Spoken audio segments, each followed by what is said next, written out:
सगळं काम करू द्या, रिपोर्ट तयार करू द्या। त्यामुळे तुमच्या सगळ्या विजिट्स 2 दिवसानंतर ठेवा। म्हणजे प्रशासन त्या कामात असल्यामुळे मग मी प्रशासनाला विनंती केली की मी रविवारी का सोमवारी येऊ। तर प्रशासन म्हणलं की नाही, रविवारी तुम्ही येऊ शकता, त्या दिवशी लोडही कमी असतो। त्यामुळे आज माझी व्हिजिट आहे। एकतर आठवड्याला मी त्या भागात असते। मी स्वतः तो रस्ता किती वेळा वापरते। त्यामुळे आजचा पुण्याला आढावा बैठक आहे आणि तोपर्यंत हा पत्रकारांचा कार्यक्रम आधी घेतलेला होता, 3 महिने आधी ठरलेला होता। त्याच्यामुळे त्यालाही शुभेच्छा देणं महत्त्वाचं होतं। पण साधारणपणे तुमच्याच सगळ्या चॅनलवर काल मी पाहिलं की आदरणीय पवार साहेबांचं एक स्टेटमेंट जे दाखवलं तुम्ही सगळ्यांनी कालच, की ह्या इलेक्शनमध्ये हे इलेक्शन कार्यकर्त्यांचं, पदाधिकाऱ्यांचं आहे। त्यामुळे त्यांनी त्या भागामध्ये प्रत्येकाने त्यांना जे योग्य वाटेल त्यांचे स्थानिक प्रश्नांसाठी ज्या युती म्हणा, आघाडी म्हणा, ज्या केलेल्या आहेत त्याच्याबद्दल पक्षांनी सगळ्यांनाच सूट दिलेली आहे। त्याच्यामुळे त्या पद्धतीने सगळीकडे चाललं आहे। त्याच्यामुळे आमच्या काय किती सीट लढतोय काय ही सगळी माहिती मला विचाराल तर मंगळवारी सकाळी सगळ्या राज्यातला डेटा घेऊनच स्पष्ट होईल। आपण जर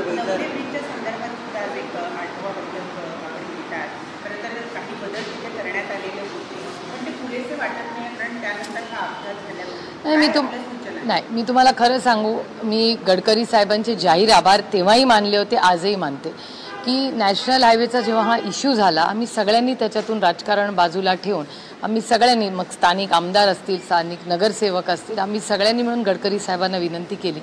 आणि नॅशनल हायवेच्या डिपार्टमेंटमध्ये एक NGO आहे, त्या NGO येऊन एवढंच काम करतात की ब्लॅक स्पॉट्स कुठे आहेत, तर ते ब्लॅक स्पॉट्स त्यांनी आयडेंटिफाय केले। आम्ही तिथे कॅमेरे लावले, तिथे रुबल्स म्हणजे स्पीड कमी होण्यासाठी तो हायवे असल्यामुळे तिथे आम्हाला मोठे स्पीड ब्रेकर्स करणं शक्य नव्हतं, पण दुसऱ्या काही तंत्रज्ञान वापरून तिथे स्लोप कसा कमी करता येईल किंवा तिथे स्पीड कशी कमी होईल ह्याच्यासाठी खूप प्रयत्न झाले।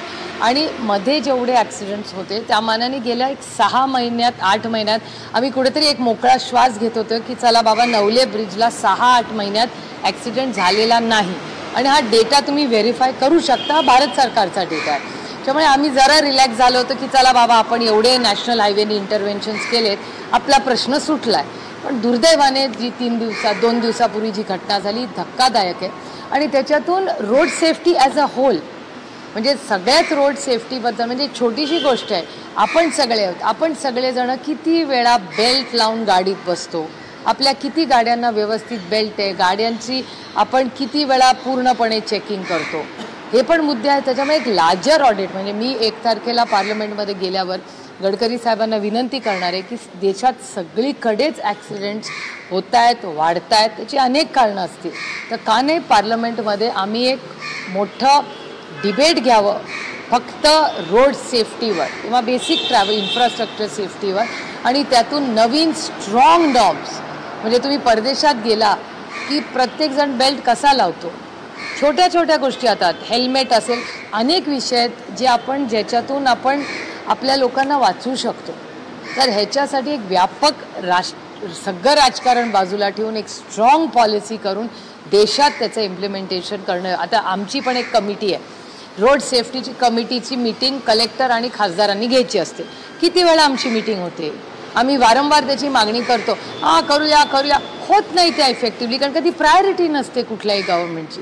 माझी देवेंद्रजींनाही विनंती आहे की का नाही आपण रोड सेफ्टीचा एक मोठा उपक्रम घ्यावा। सगळे जे रोल मॉडेल्स आहेत, मग फिल्म स्टार्स असतील, आर्टिस्ट असतील, म्हणजे जे कोणी समाजात, क्रिकेटर्स असतील, कबड्डी प्लेयर्स असतील, रेस्लर्स असतील, कुस्तीवीर असतील, का नाही या सगळ्यांकडून आपण एक मोठा राज्यात कार्यक्रम करूया की Maharashtra is for road safety, असा एक मोठा कार्यक्रम घ्यावा। आम्ही साथ देऊ देवेंद्रजींना। राधाकृष्ण विखे पाटील यांना आपल्या पक्षावर टीका केली आहे। शरद पवारांकडे आता कार्यकर्ते राहिले, त्यामुळे ते अजित पवारांकडे युती करायला चाललेले आहेत, अशा पद्धतीची त्यांची टीका आहे। विखे पाटील त्यांचं अस्तित्व संपुष्टात आलं।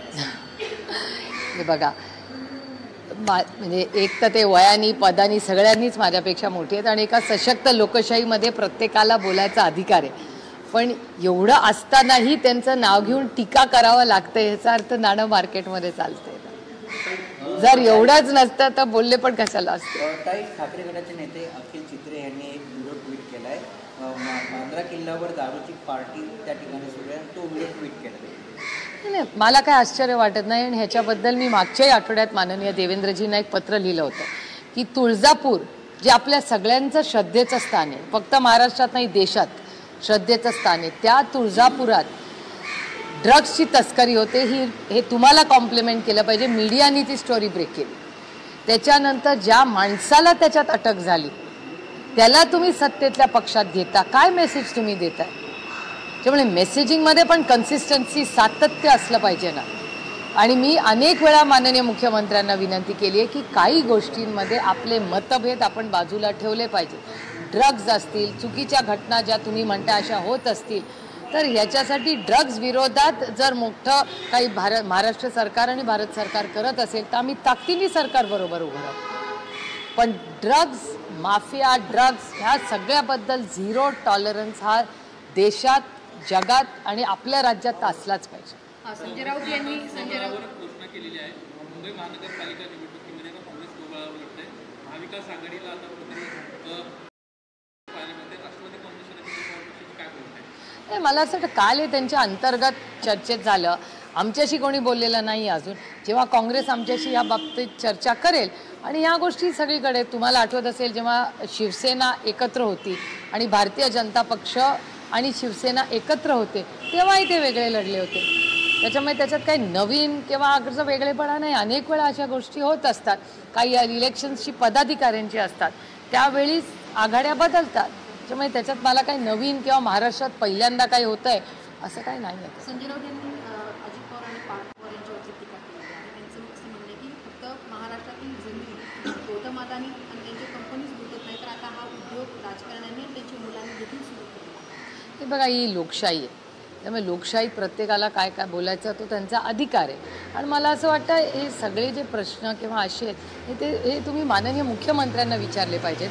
कारण का माननीय मुख्यमंत्री या राज्याचे मुख्यमंत्री आहेत, सगळ्या उच्च पदावर आहेत. त्याच्यामुळे ही पारदर्शकता जी काय ते सिस्टम्समध्ये लावतायत किंवा काय आरोप प्रत्यारोप होत आहेत याची उत्तरं मी नाही देऊ शकत. ते माननीय मुख्यमंत्र्यांनाच त्याचं वास्तव माहिती असेल तर त्यांनाच विचारायला लागेल. यांनी सुद्धा याच प्रकरणामध्ये बोलताना असं म्हटलेलं आहे, कारण अजित पवार पुन्हा एकदा दिल्लीला गेले होते असं कळतंय. तर त्या पार्श्वभूमीवर त्यांनी असं उत्तर दिलं आहे की जर दिल्लीला गेल्यामुळे अमित शहांना जर भेटल्यामुळे या सगळ्या चौकशा थांबणार असतील, 70 कोटीचा जसा व्यवहार झालेला होता तो भ्रष्टाचार तो जसा दाबला गेला होता, तसं जर पार्थ पवारांचे भ्रष्टाचार भेट घेतल्यामुळे जर दाबला जात असेल तर वेळ आलेली आहे की अमित शहा यांना सुद्धा कोर्टात खेचलं गेलं पाहिजे, ईडीला सुद्धा कोर्टात खेचलं गेलं पाहिजे. बघा, एकतर अंजलीताई ह्या एक ॲक्टिव्हिस्ट आहेत. त्यांनी अनेक गोष्टी महाराष्ट्रामध्ये खूप कष्ट करून आणि त्या अभ्यासपूर्वक आरोप वगैरे करत असतात आणि त्या कोर्टात वगैरे जातात. तो त्यांना अधिकार संविधानाने दिलेला आहे. हा पहिला भाग. दुसरा ईडीचा भाग सांगते. ईडीबद्दल ती एक स्वायत्त संस्था अनेक वर्ष राहिलेली आहे. पण मी अनेक वेळा ह्याच्यावर बोललेले की एक अदृश्य शक्ती त्याच्या मागे आहे आणि अनेक वेळा कोर्टातून हा आरोप मी करत नाही आहे. प्लीज आय रिपीट मायसेल्फ की ईडीवर कोर्टाने ताशेरे ओढलेत. मी नाही म्हणते, हे वर्तमानपत्रात आलेली बातमी आहे की ईडीवर कोर्टाने ताशेरे ओढलेत की काही लोकांवर तुम्ही आरोप केले पण त्याच्यात काहीही तथ्य नाही किंवा ईडीनेही सांगितलं की हो आम्ही यांची इन्क्वायरी लावली आणि त्याच्यात काहीच तथ्य सापडलं नाही आणि त्याच्यावर कोर्टाने ताशेरे ओढलेले.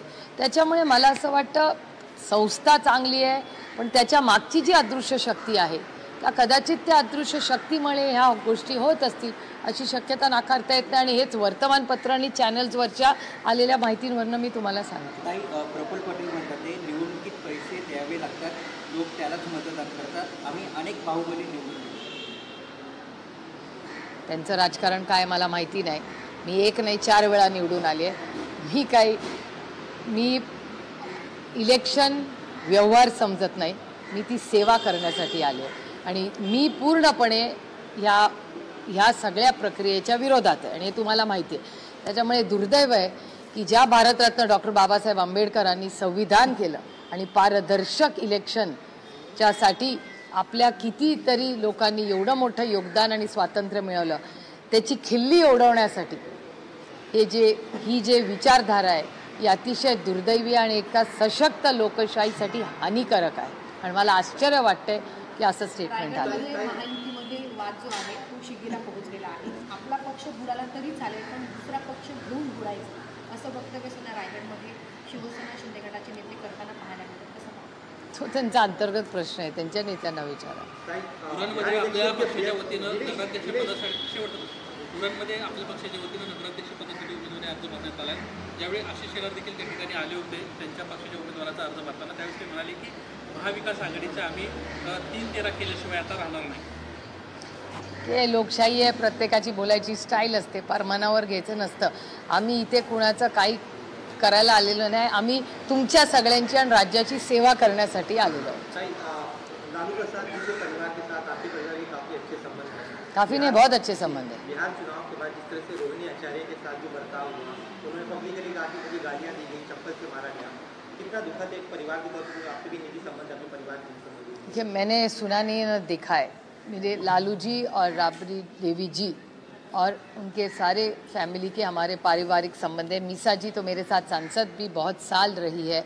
हमारे पारिवारिक संबंध 30-40 साल से है और मेरे ख्याल से किसी के परिवार में जो चीज़ होती है, सच या झूठ उन्हीं को पता होता है. लेकिन राजनीति में ऐसी चीज़ें कैमरा पे कहनी कितनी योग्य अयोग्य, ये भारत के और भारतीय और हमारे हम सब पे जो संस्कार हुए उसमें मेरे ख्याल से ये भारतीय संस्कृति में नहीं पड़ती. लालू जी जो है धृतराष्ट्र बनकर सब कुछ देख रहे हैं, वो एक्शन नहीं ले रहे, कोई हाल का टिकला तेजस्वी जी पर कुछ नहीं रहा है, उनकी बेटियों पर निशाना साधा जा रहा है. देखिए, वहाँ क्या हो रहा है पता नहीं. अभी एक तो चीज़ हम सबको सोचनी पड़ेगी, हमें भी आत्मचिंतन करना पड़ेगा कि इतनी बड़ी हार कैसे हुई. एक दूसरी कि नीतीश जी, ये पूरा जो बिहार का क्रेडिट है वो सारा नीतीश कुमार जी का यश है. तो मैंने कल भी कहा था रिजल्ट आने के बाद कि जो जीता वही सिकंदर, और हम सब ने आत्म परीक्षण करना चाहिए कि क्या हुआ बिहार. बीजेपी कह रही थी अभी भी ऑप्शन खुले हुए हैं, विचार लग रहा है कि जो महाराष्ट्र में इस तरह से एकनाथ शिंदे के नेतृत्व में लड़ा गया लेकिन सीएम जेल में पड़ी है, कुछ ऐसी बिहार में हो सकता है? नहीं, मुझे नहीं पता, मैंने देखा भी नहीं है. और मेरे ख्याल से अभी वो उनका अंतर्गत मामला है ना, किसको सीएम बनाना है नहीं बनाना है वो देखें. Thank you.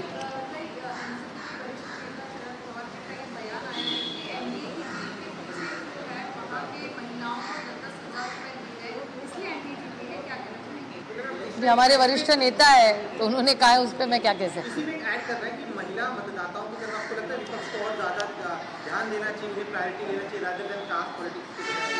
आपको याद होगा, इस देश में पहला आरक्षण महिलाओं को शरद पवार जी ने किया.